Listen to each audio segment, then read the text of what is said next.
ఈరోజు ఈ బొడ్రాయి కార్యక్రమానికి విచ్చేసిన మన పూల ప్రముఖులు వంశీకృష్ణ సార్ గారు మరియు మన శ్రీనివాస్ సార్ గారు, వేదికను అలంకరించిన పెద్దలందరికీ శుభ సాయంత్రం.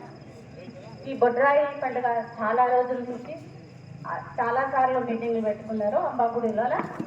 నేను ఎన్నోసార్లు శాస్త్రయ్య గారిని కూడా ఈ బొడ్రాయి పండుగ అన్ని ఊళ్ళలో చేస్తున్నారు.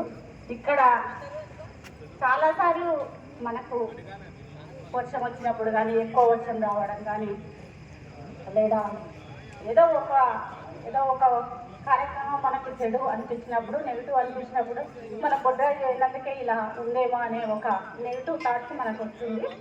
అప్పుడు ఆ నెగిటివ్ థాట్స్ వచ్చినప్పుడు నేను 2-3 సార్లు శాస్త్రయ్య గారిని కూడా సంప్రదించిన ఈ విషయంలోనే. ఎందుకు అయ్యగారు ఒకసారి మనం మీటింగ్ పెట్టుకుంటున్నారు, పెద్దలందరూ ఎందుకు పోస్ట్ పోన్ చేస్తున్నారు, ఏదో విధంగా ముందుకు రావచ్చు కదా అని నేను 2-3 సార్లు కూడా ఈ విషయాన్ని ప్రస్తావించిన. అదేవిధంగా ఈరోజు ఇంత పెద్ద ఎత్తున ఈ మీటింగ్ ఏర్పరిచి అన్ని కుల సంఘాల వారిని సంప్రదించి అందరినీ సహాయం కానీ, సూచనలు కానీ అందరినీ సంప్రదించినందుకు ఎమ్మెల్యే గారికి ప్రత్యేక ధన్యవాదాలు తెలియజేయించిన.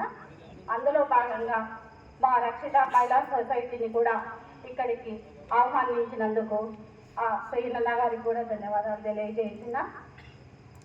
మా సహాయం సేవ చేయడం మాత్రమే, ఈ సేవ చేయడం మాత్రమే మాగిన.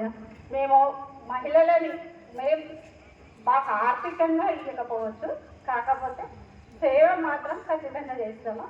మాకు ఏదన్నా పని అప్పచెప్పినా మహిళలను గ్యాదర్ చేసి నేనైతే ఖచ్చితంగా మీకు సహాయం చేస్తానని సభాముఖంగా తెలియజేస్తున్నా. ఈ అవకాశం ఇచ్చిన పెద్దలందరికీ ధన్యవాదాలు.